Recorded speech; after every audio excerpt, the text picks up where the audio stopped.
Mia had one rule she'd learned in foster care. When someone tells you who they are in the first 5 minutes, believe them. Sky hadn't said much in the first 5 minutes, but she'd looked around the apartment, slowly, carefully, the way people do when they're deciding if something is worth taking. Mia noticed. She always noticed. Din didn't. The morning they moved in, Mia counted the windows. It was a habit she had carried since childhood, this quiet cataloging of exits and entry points, of light sources and blind corners. 7 windows in total, 2 in the bedroom, 1 in the bathroom with the frosted glass that turned the outside world into a soft, indistinct blur, 2 in the living room that faced the street, and 2 more in the kitchen that looked out onto a narrow strip of backyard where a single apple tree stood, ancient and a little crooked, its branches reaching sideways as though it had spent decades leaning away from the wind. 7 windows. 1 front door. 1 back door off the kitchen that stuck slightly in its frame and had to be lifted at the handle before it would open properly. She noted all of it. She always did. Mia. Dan's voice came from behind her, warm and slightly out of breath. He had been carrying boxes since 7 in the morning, and his dark hair was pushed back from his forehead in a way that made him look younger than 34, made him look like the version of himself in the photograph on his desk at school, open-faced, genuinely pleased to be wherever he was. He set the box he was carrying down on the kitchen counter and looked at her standing in the middle of the empty living room. "What are you doing?" "Counting the windows," she said. He crossed the room and wrapped his arms around her from behind, resting his chin on top of her head. "How many?" 7. "Is that a good number?" She thought about it. "It's a prime number," she said. "I've always liked prime numbers. They don't divide cleanly into anything." He laughed, and she felt the sound of it in her chest before she heard it with her ears. That was one of the things she had written in her journal after their 3rd date, the thing she had been almost embarrassed to write, that his laugh lived inside her ribcage.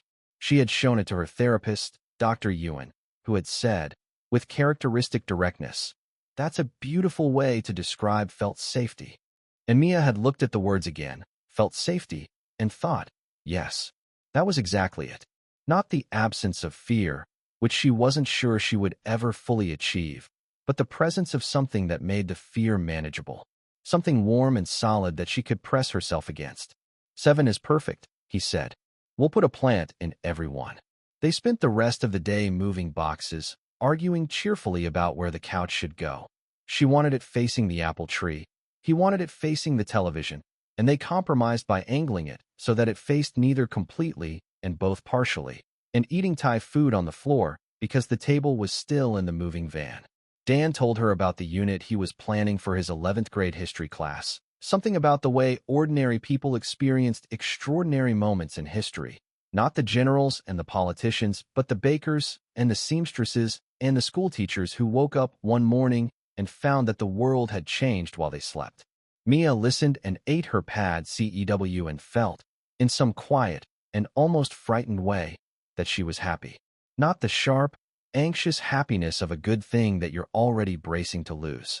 Something slower. Something that felt less like a peak and more like a plateau, sustainable, extensive, something you could live on. She had worked for this. That was what she wanted to say to anyone who might have looked at them from the outside and seen something ordinary. 2 people in their mid-30s moving into a rental house in the suburbs, eating takeout on the floor. She had worked for this. 4 years of weekly sessions with Dr. Ewan, learning to distinguish between real threat and perceived threat, between the hypervigilance that had kept her alive in 7 different foster placements and the hypervigilance that was now keeping her from sleeping, from trusting, from letting herself be known. She had learned to name things. That was Dr. Ewan's phrase. Name the thing, and you take some of its power. The Hargreaves house, where she had been 8 and where Mr. Hargreaves had a way of standing too close that she had not had the words for then, but had the words for now. The Pollard house, where there was never quite enough food and you learned to eat quickly and without drawing attention.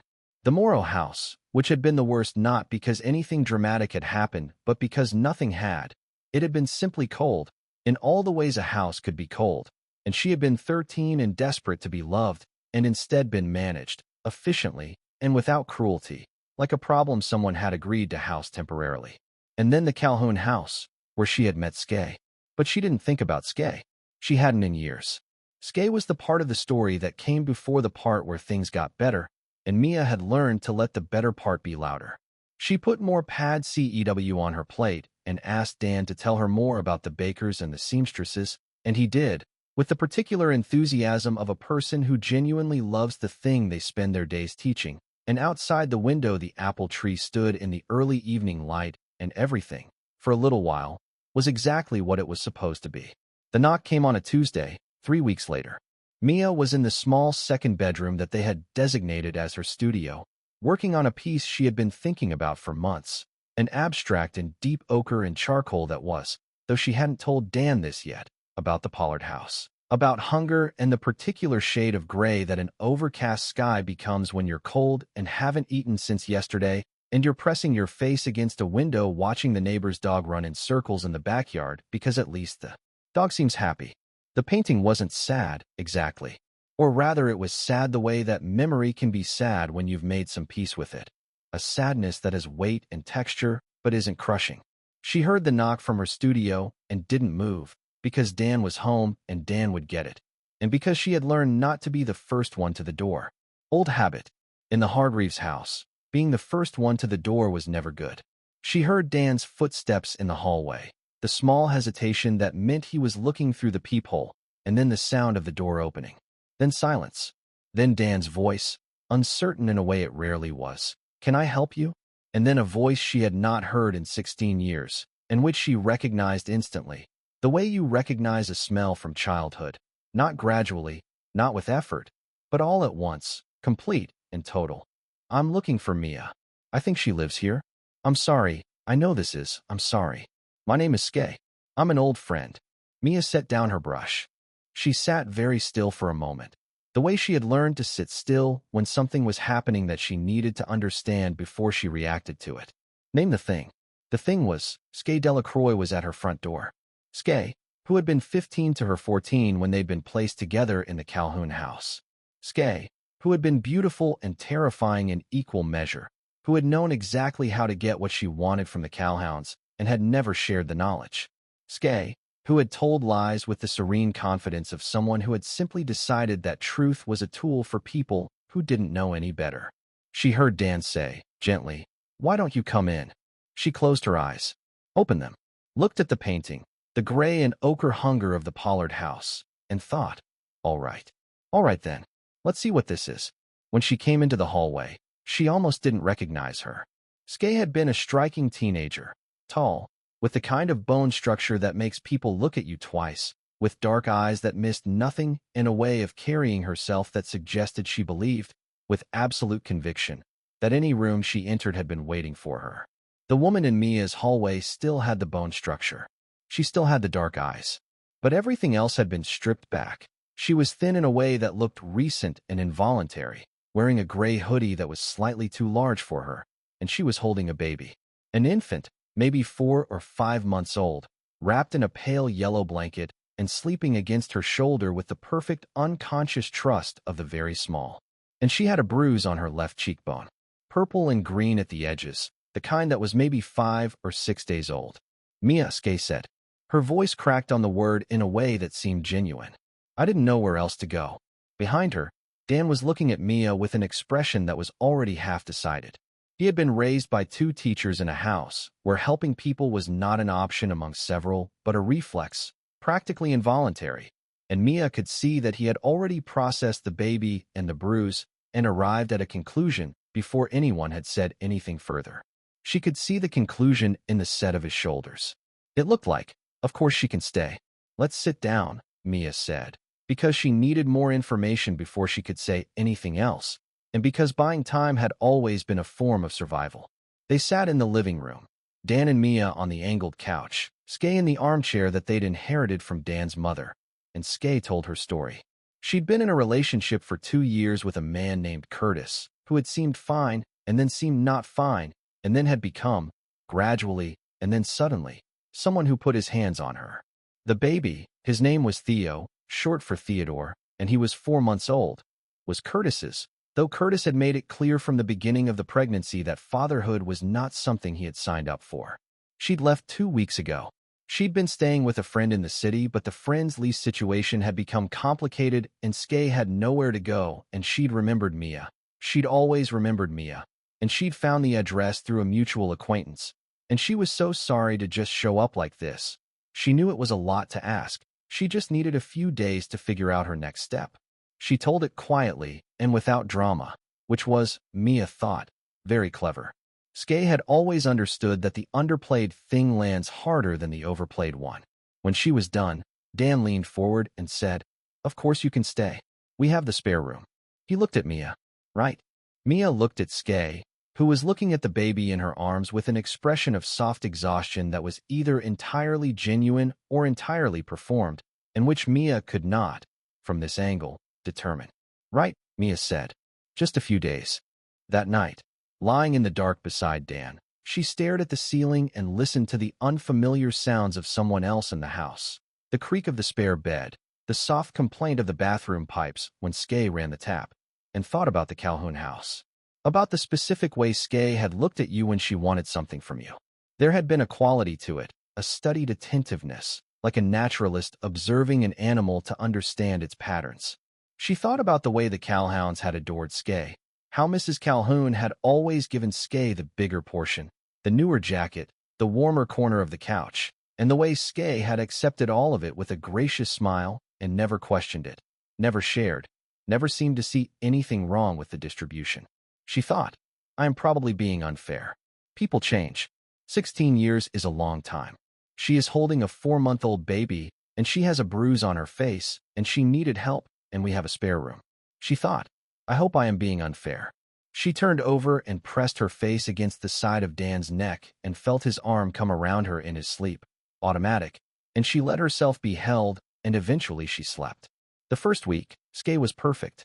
She was quiet and unobtrusive and insisted on cooking dinner twice, producing a remarkably good chicken and lentil soup and a pasta dish with a sauce that took 3 hours and made the whole house smell wonderful.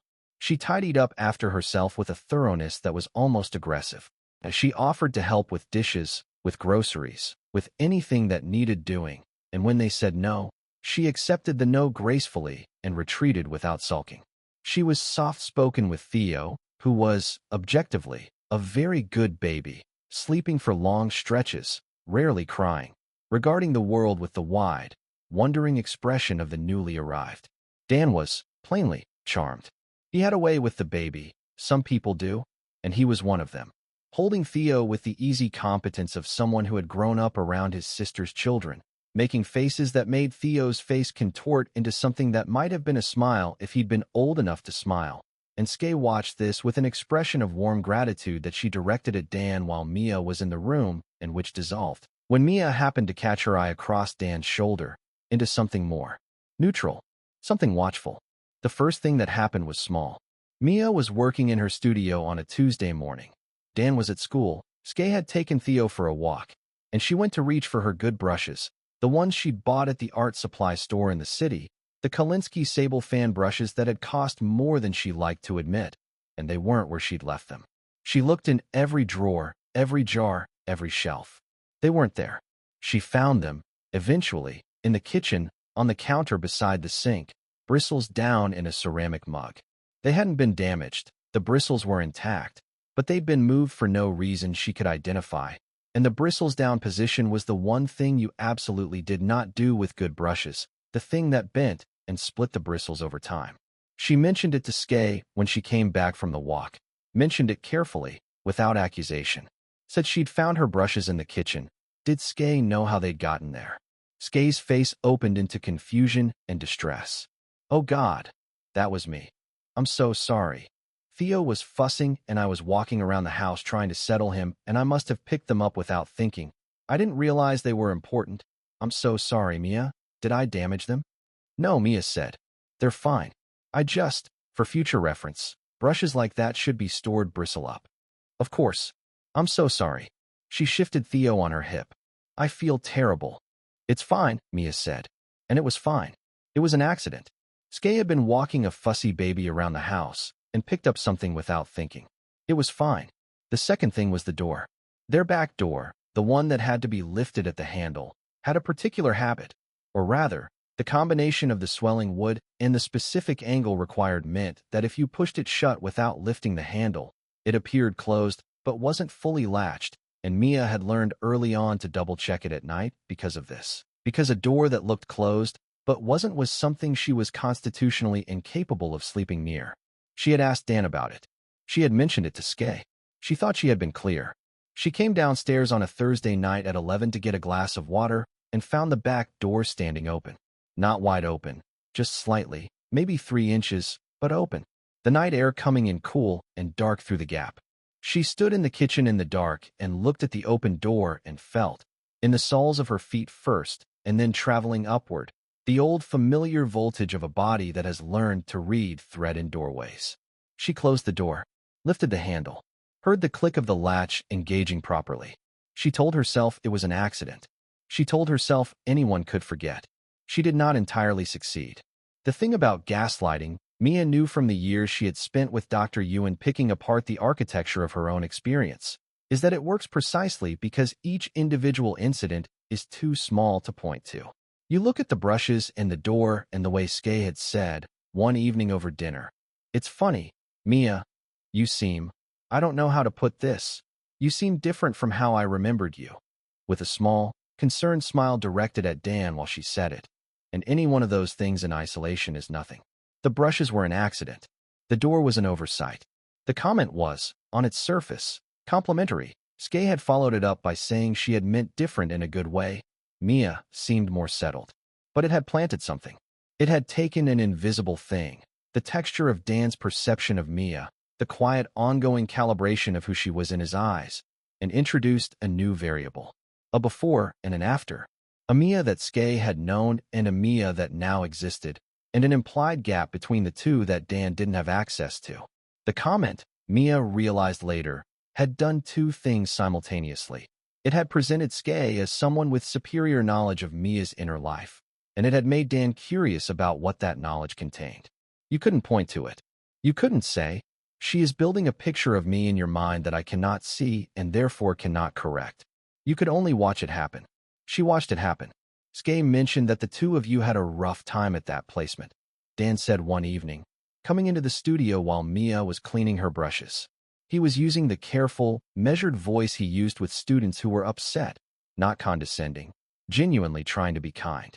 She said things got pretty intense. They did, Mia said. It wasn't a good house.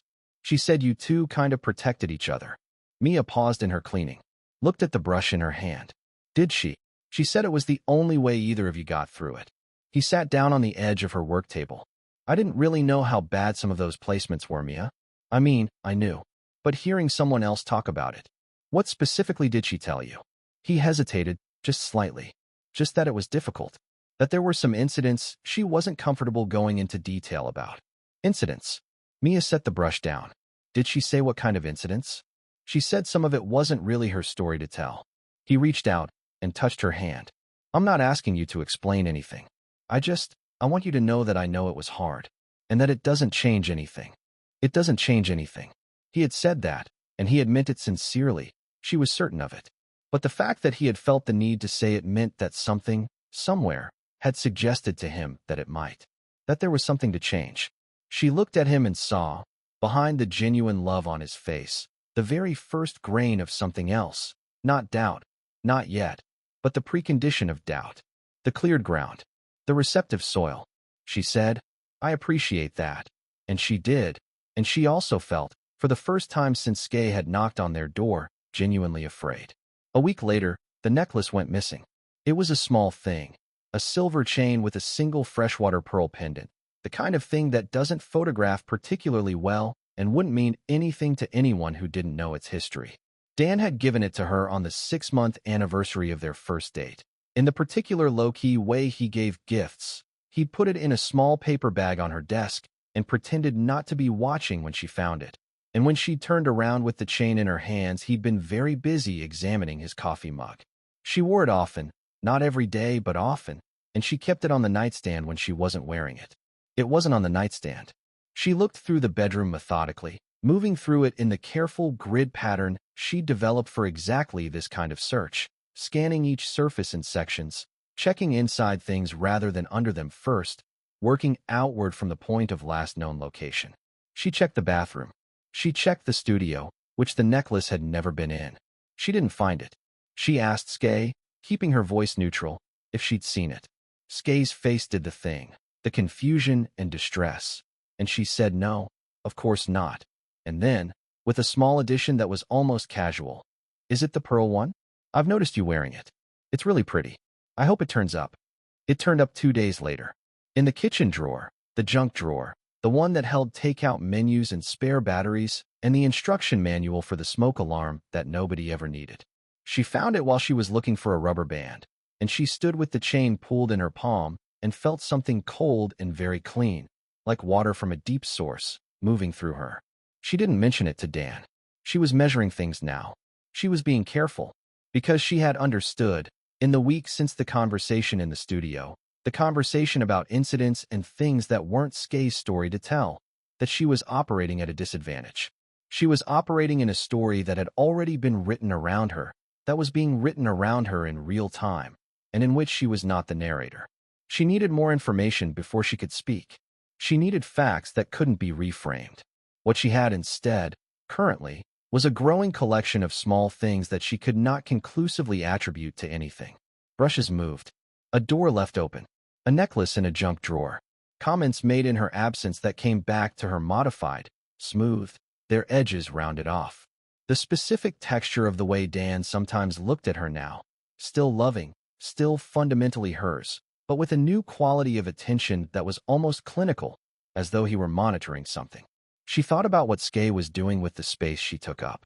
Because Skye took up space strategically, she had always done this. In the Calhoun house, she had calibrated her presence to maximum effect, present and warm when the Calhouns were watching, invisible when they weren't, and when she and Mia were alone, she had been something else entirely. Not cruel exactly, more like indifferent, in the way that a large predator is indifferent to a smaller creature, not hostile, simply operating on a different scale. Mia thought, I need to understand what she wants. She wasn't sure yet. The manipulation had the quality of something ongoing, something that hadn't reached its destination. Skye was building something, laying a foundation, and Mia couldn't yet see the shape of the structure. She painted. She cooked dinner and sat across the table from the woman who was dismantling her life in increments and smiled and passed the salt when asked. She pressed her face against Dan's neck at night and felt the arm that came around her in his sleep and thought, I am not going to lose this. I am not going to lose this. She thought, name the thing. She thought, I'm working on it. Dan noticed. He noticed in the way that people who love you notice. Not the specific thing, but the pressure behind it, the weight you're carrying. He came into the studio on a Saturday afternoon when Mia had been working for 4 hours without stopping, which was not unusual in itself, but which he seemed to read correctly as a form of escape rather than productivity, and he sat down on the floor. There was only one chair in the studio, the one Mia used, and leaned his back against the wall and said, Talk to me. She kept painting for a moment. Then she set the brush down and turned to look at him, long legs stretched out on the studio floor, that open face, the history teacher's patient attention. She loved him with a specificity that sometimes frightened her.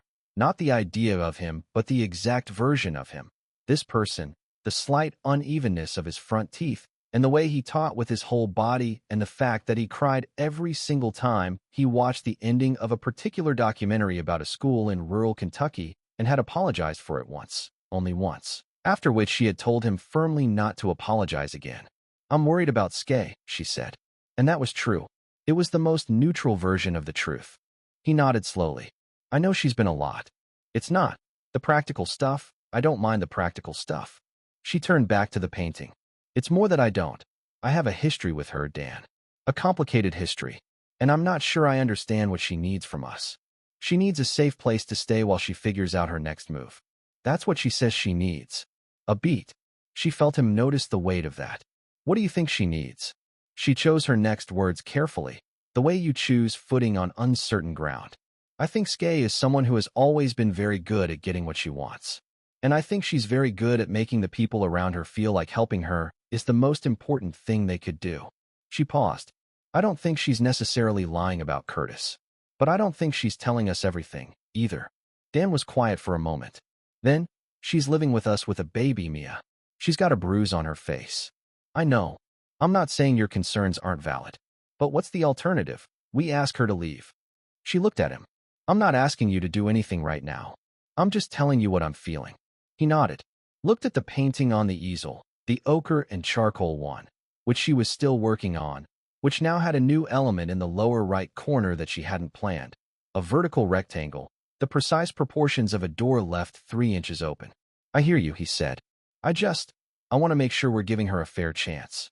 Given what she's been through. Fair chance. Mia turned back to the painting. Right, she said. Of course. She did not say, I have been through things too, and nobody gave me a fair chance, and I spent 4 years in a therapist's office learning to survive the absence of it. She did not say that. She picked up her brush and continued working on the door. The evening everything changed began like many evenings that month. Skye cooked dinner. She had become the primary cook, which had happened gradually and without discussion. She had offered, they had accepted, and the offering had continued until it was simply the arrangement. The meals were always good. Skye was an excellent cook, with the particular skill of someone who has learned to use food as a medium of communication. Comfort, gratitude, capability, warmth. Every meal was a small argument for her continued presence. Tonight it was a lamb tagine, slow-cooked and fragrant with cinnamon and preserved lemon, served over couscous, and they ate it at the kitchen table while Theo slept in the bassinet. They'd moved to the living room, and the conversation was pleasant and normal on its surface, the way the surface of water is smooth and featureless when what's underneath is in complete motion. Dan talked about a student who had written an extraordinary essay about her great-grandmother's experience during the Dust Bowl. Skye listened with her characteristic attentiveness, asking questions in exactly the right places, and Mia watched her doing it and thought, she is so good at this. She has always been so good at this. After dinner, while Mia was loading the dishwasher and Dan was in the living room talking to Theo, a one-sided conversation about the architectural history of the house, which Mia could hear and which made her heart hurt in the specific way that love makes things hurt. Skye came to stand beside her at the sink. She picked up a dish towel and began drying the things Mia had already washed, and for a moment they just worked in silence. And Mia thought of the Calhoun house again, the two of them doing dishes after dinner, the silence between them that had always felt less like peace and more like held breath. I want to thank you, Skye said quietly, for letting me stay. I know it hasn't been easy. It's fine, Mia said. Mia. She set down the towel. I know things between us were complicated back then. I know I wasn't always a good person to you. I was 15 and I was very scared and I handled it badly. She paused. I've thought about it a lot over the years. Mia kept her eyes on the pan she was scrubbing. I'm glad to hear it. Dan is wonderful, Skye said. He really is. You're lucky. Something in the tone of this made Mia's hands still. She looked at the pan. We both are, she said. He talks about you all the time, you know. When you're in the studio. He talks about your work, your talent. A small pause. He also worries about you. Mia set the pan down, turned to look at her. What does that mean? Skye met her eyes with a look of pure, unalloyed concern. He mentioned that you've been struggling. That sometimes you have these periods where things are harder. I know you've worked so hard, Mia, and I think you've made such incredible progress. I hope you're still seeing someone. A professional. It makes such a difference. The construction of it was extraordinary. In 4 sentences, she had done the following. Established that she and Dan had private conversations about Mia. Suggested that Dan had characterized Mia as someone who struggled, who had periods of difficulty. Reframed Mia's therapeutic work as evidence of a fragility that required ongoing management, and positioned herself as the compassionate observer of all of this. Every word had been careful. Every word had been, technically, plausible. She had said nothing that Mia could directly contradict. This, Mia thought with a clarity that almost felt like calm, is what she came here for. Not a place to stay. Or not only that. She had come here for the thing she'd always come for. The resource she was best at extracting. She had come for the particular quality of attention that Mia and Dan had to offer, and she was going to take it by making Mia appear too unstable to deserve it. Thank you for your concern, Mia said. She picked up the pan and dried it and put it away. Good night, Skye. She walked out of the kitchen and into the living room and sat down beside Dan on the angled couch, and Theo looked at her from Dan's arms with his wide, wondering eyes, and she put her head on Dan's shoulder and thought, I need to know who you are. The real version. and I need Dan to know it before it's too late. She started the next morning. She was careful about it, methodical in the way Dr. Ewan had taught her to be, the way that anxiety, when redirected, becomes something more useful. She knew the name Curtis. She knew the name Skye Delacroix, or she thought she did. She hadn't verified the surname. She knew the approximate timeline Skye had given. A 2-year relationship, a 4-month-old baby, left 2 weeks ago. She did not do anything illegal. She simply looked at what was publicly available. Social media, which took time and some lateral thinking because Skye was not findable by her own name. But people are findable through the networks around them, through the people who tag them and the events they've attended and the groups they belong to. It took most of a morning, but she found her. A profile connected to a woman named Jessica Skye Millard. Skye had apparently been using her middle name, which was sparse and mostly locked, but had one post, from 8 months ago, that was public. A photograph of Skye at what appeared to be a birthday party, arms around a tall man with sandy hair and an easy smile. The caption reading, "My person, always," with a series of heart emojis and the man tagged as Curtis Millard. Not a boyfriend. A husband. Mia stared at the photograph for a long time. Theo was 4 months old. The photograph was 8 months old. The arithmetic was straightforward. She found Curtis Millard without difficulty. He had a full and active professional profile, a corporate job, a LinkedIn with a clean employment history. She drafted a message 3 times before sending it. Keeping it simple, she identified herself, explained that Skye was staying with her and her partner, said she was trying to understand the situation, asked if he was willing to speak with her. He replied in 40 minutes. His message was brief and deeply controlled, the quality of something written by a person who was furious and had decided that fury was not useful. He said, "I would very much like to talk." He left a phone number. She called him from her car, parked on the street around the corner from the house, while Skye was inside with Theo and Dan was at school. His voice was exactly as controlled as the message. He told her, without the kind of emotional escalation that makes you doubt the account, that Theo was not his son biologically, but that he had signed the birth certificate because Skye had told him the biological father was not in the picture. He had recently discovered this was false. The biological father was a man Skye had been seeing simultaneously, who was, as of last month, in a different situation, and whose child Skye had apparently decided she preferred not to be raising alone. He told her that Skye had left not because of any abuse. He said this flatly, with a tiredness that was more convincing than outrage, but because he had told her he had hired a solicitor and was planning to seek clarification about paternity and the circumstances of the birth certificate. He said, "I don't know where Theo is. I have been trying to find out.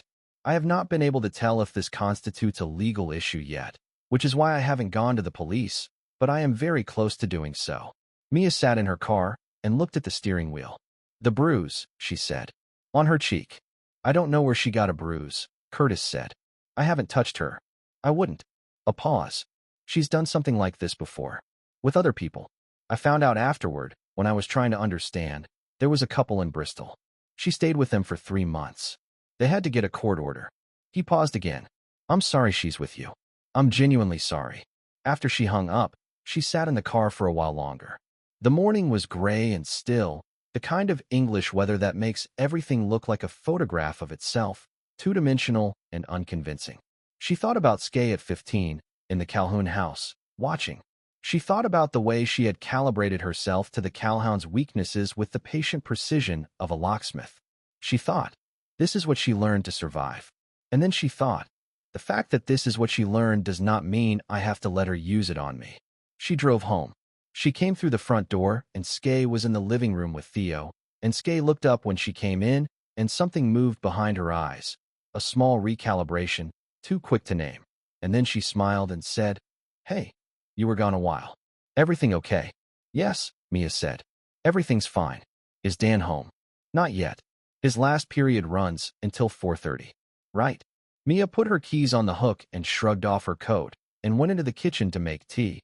And she stood at the counter while the kettle boiled and thought about how to do what came next. She had the information. She had it clearly, and she had it from a source who, whatever else she might think, had spoken without drama and had not asked her for anything. But she was coming home with this information to a house where Skye had been for almost 4 weeks, building the architecture of an alternative Mia in Dan's imagination, and she had to walk in and dismantle it before Skay could reframe the dismantling. She thought, this is what I have been afraid of my whole life. Not danger. People knew how to survive danger. What she had been afraid of, in the deep foundational way, was being in a situation where the truth is clearly and obviously on your side and nobody believes it. Where you know what is happening and you can't make it legible. Where you are sane and can't prove your sanity because the very act of arguing for it makes you look like exactly what they've been told you are. She thought, but Dan knows me. Whatever Skay has been building, Dan knows me. He chose me. He has been choosing me, every day, for 3 years. He knows the texture of who I am and the sound of my voice when I'm afraid, and the way I sit when I'm thinking, and the difference between the two. He knows. She had to trust that. The kettle boiled. She made the tea. Dan came home at 5 past 5, and Mia said she needed to talk to him. And they went into the bedroom, which was the one room in the house where they could be certain of privacy. She closed the door and sat on the bed, and he sat beside her, and she told him everything. She started with Curtis's name and ended with the Bristol couple and the court order. And in the middle she told him about the brushes and the door and the necklace and what Skay had said in the kitchen last night. And she watched his face move through a sequence of expressions that she couldn't quite read: concentration, discomfort, something that might have been resistance. And she kept going because she had to get all of it out, all of it laid on the table where it could be seen. When she was done, Dan was quiet for a moment. You called her husband, he said. Yes. Without, he stopped. Started again. You could have talked to me first. Before calling someone she says was abusive. The specific flavor of this, she recognized it. It wasn't anger at Skay. It was concern about her. She says, Mia said carefully. She said he was abusive. I'm telling you that when I spoke to him, he told me something different. Of course he did. People in abusive relationships. Dan. She said it quietly. Look at me. He looked at her. You know me, she said. You know how I am. You know when I'm being paranoid and you know when I'm being clear-headed. Which is this? He looked at her for a long time. She watched him wrestling with it. She could see it.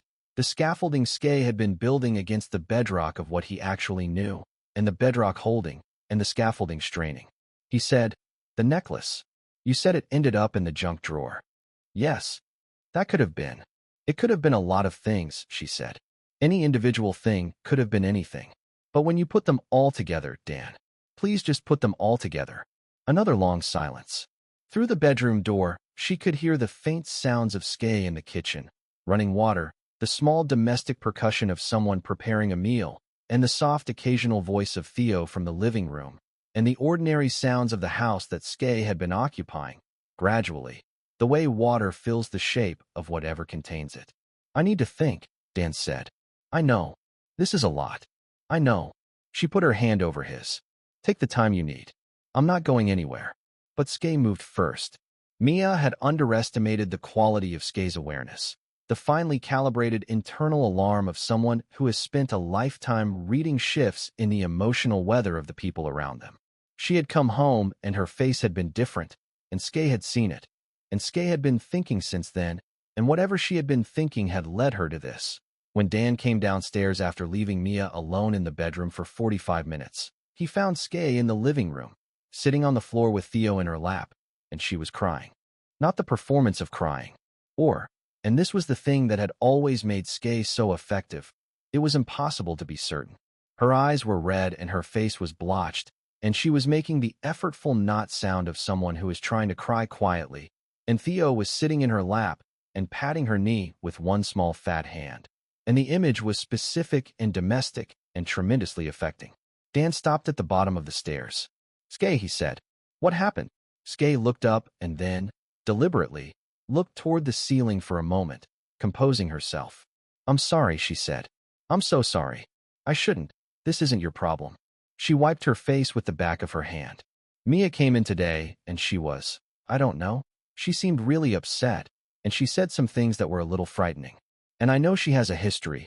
I know she's worked so hard, and I don't want to. She stopped. Shook her head. I just want to make sure we're all safe. Me and Theo. Dan stood very still. What did she say? She accused me of. She said I moved her things, that I took something of hers. Her voice broke on this, precise and controlled. I would never.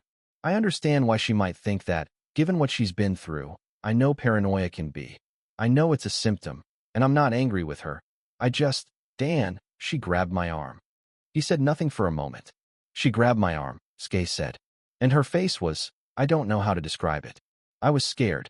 Mia came downstairs 3 minutes later because she had heard the voices, and she came into the living room to find Dan standing in the middle of the room with his back slightly to the door, and the scene assembled itself in her mind with horrible clarity.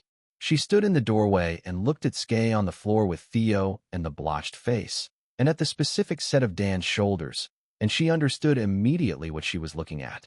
She understood what had been said, or the shape of it, though she didn't know the precise words yet. She said, Dan. He turned around. His face was its own kind of complicated. She could see him trying. She could see the effort. She could see the bedrock. But she could also see, sitting on top of the bedrock like something recently deposited, the doubt. We should talk, he said. We just talked. Mia, I didn't touch her, she said. She said it clearly and without urgency, because urgency would look like what Skay needed it to look like. Whatever she told you just now, I didn't touch her. I went for a drive. I came home. I talked to you. She said. I know what she said. She looked past him to Skay, who was watching her over Theo's head with an expression of wounded concern that was so precisely calibrated that for one vertiginous moment Mia felt the floor tilt under her. This is what it would feel like, she thought, to not know what you know. This is what I would feel like without 4 years of Dr. Ewan and all the work of learning to trust the inside of my own mind. I would believe her. I know exactly what she said, and I know why she said it. And I need you to make a choice right now. Dan, not tomorrow. Right now? Because if you make it tomorrow, it will be too late. What choice? His voice was strained. Mia, you're asking me to throw a woman out of our house with a baby. I'm asking you to trust me. She stepped into the room. That's all. I'm not asking you to throw anyone anywhere. I'm not asking you to call anyone or do anything. I am asking you to trust me. Because I am telling you what is happening in this house, and I am right. And you know I'm right, and I need you to say it. The room was very quiet. Theo made a small sound. Not a cry, something questioning. And Skay hushed him, and the hushing sound, in the silence, was the only thing moving. Dan looked at her for a long time. She watched the bedrock hold. You're right, he said. Skay's expression did not change. But something in her posture shifted, some subtle rearrangement, and Mia felt it before she could have said exactly what it was. The weight of the performance adjusting, recognizing that this approach had run its course. Thank you, Mia said. She looked at Skay. I think you should pack your things tonight. Skay looked at her and then at Dan, and the wounded concern began to give way to something else, a flatter quality, something more fundamental. I have nowhere to go, she said. I know, Mia said, and I'm sorry about that. Genuinely. But you need to go. She paused. And I think you know why. The conversation that followed was not smooth. Skay tried 3 variations. The wounded victim, which had run aground. A more aggressive stance, which lasted about 40 seconds, and then ran into the particular quality of Dan's silence, which was no longer sympathetic. And a final version that was simply exhausted, genuinely or otherwise, that sat down on the couch and said, quietly, that she had nowhere to go and that Theo had nowhere to go. Which was true, in the limited sense that it was the current state of affairs. Dan made 2 phone calls. One to a domestic abuse shelter in the next borough, which had a room available, and which they did not feel comfortable declining to call, because Theo was real and 4 months old, and regardless of the circumstances of his parentage or Skay's honesty about her marriage, he was an infant and could not be held responsible for any of the surrounding architecture. The other call was to a number Mia had written down. Curtis Millard, who answered on the second ring, and who confirmed to Dan directly what he had told Mia that morning, and whose voice had the same flat, controlled quality of truth that Mia had recognized. Skay did not go to the shelter, in the end. She made her own calls, while they sat in the living room and waited, and an hour later a car came, and she loaded her bag into it and strapped Theo into the car seat, and paused at the front door. She looked at Mia for a moment, and the look was unreadable. Or rather it read multiple things at once, layers of it, and the layer that was on top was something almost like respect, or its coldest cousin. You always were better at this than I gave you credit for, Skay said. Mia said nothing. The door closed. They stood in the hallway for a moment, she and Dan, in the silence that a departure leaves. Not relief, exactly. Something more textured than that. Dan sat down on the bottom step of the stairs and put his face in his hands and breathed, and Mia sat beside him and put her hand between his shoulder blades and felt the movement of his breathing. After a while he said, "I should have." "Don't," she said. "I almost." "I know." She kept her hand on his back. "I know." "How did you?" He looked up. His eyes were dry, but his face had the particular blasted quality of someone who has been through something that took more than they expected. "How did you know? How were you so certain?" She thought about it honestly. "I wasn't always," she said. "In the first week I was second-guessing myself constantly. I thought maybe I was being paranoid.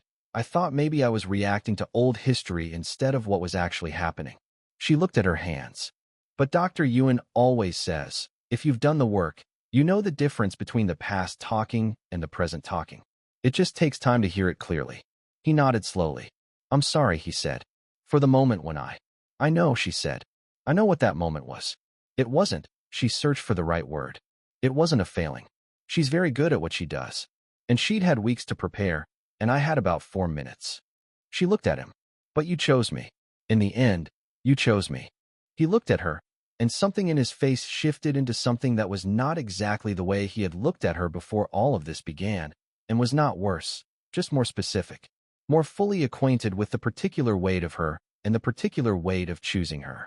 "I was always going to," he said. "I know," she said. "I just needed you to do it out loud."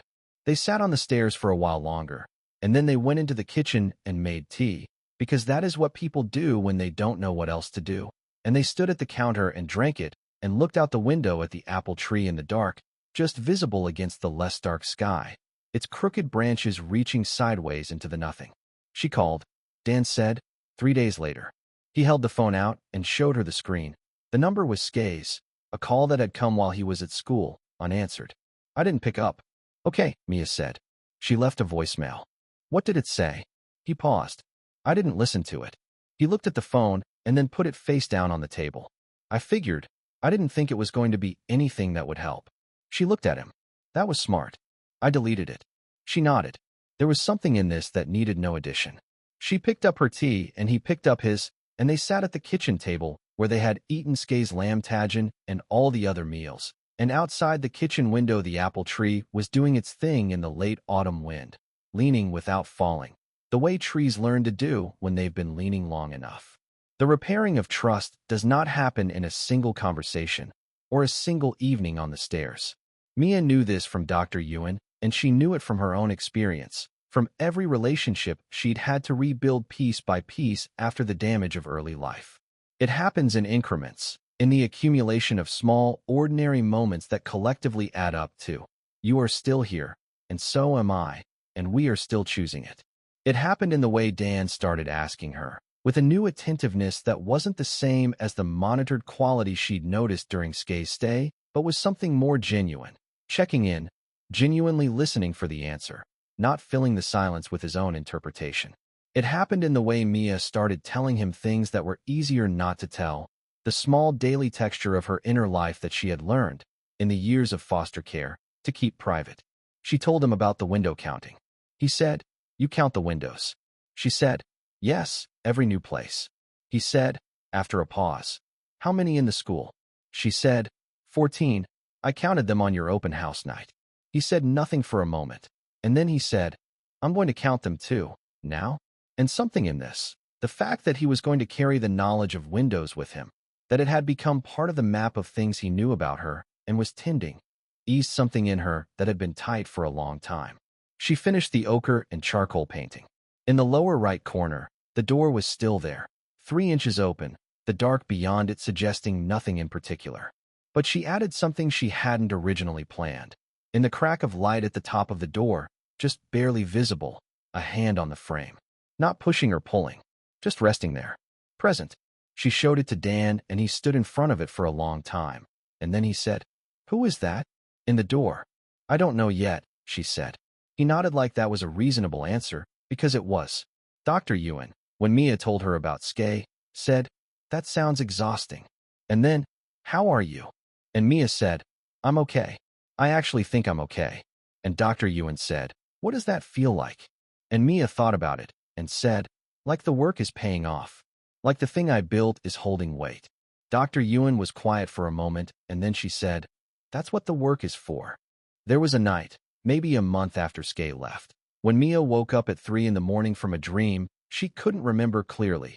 Something about the Calhoun house, the particular smell of the carpets, the sound of Mrs. Calhoun's voice in the next room.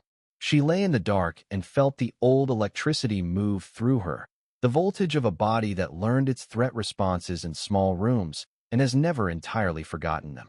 She lay still and breathed and did the thing Dr. Ewan had taught her. Name the room you're in. Not the room in the dream, not the room in the memory. This room. Bedroom. Walls to the left, to the right, in front, behind. 7 windows in the house. 2 in this room. And Dan, breathing beside her. Present. Chosen and choosing. She moved toward him and he stirred, still mostly asleep, and his arm came around her in the automatic way it always did. And she put her face against the side of his neck and felt the warmth of him and the steady mechanics of his sleeping body, and she thought, This is the room I'm in. This is the room I worked for. She slept. In the morning he made coffee, and she came downstairs in his too large cardigan, and they stood at the kitchen window and looked at the apple tree, which was bare now, November having stripped it down to its essential architecture, the crooked reach of the branches, the particular angle of its lean, the shape that decades of wind had given it, which was not the shape it would have chosen, but was completely and entirely its own. "I want to plant something," Mia said. "In the spring. Something that will still be here when we're gone." Dan wrapped his hands around his mug and considered the tree. "We'd have to ask the landlord." "I'll ask. What do you want to plant?" She thought about it.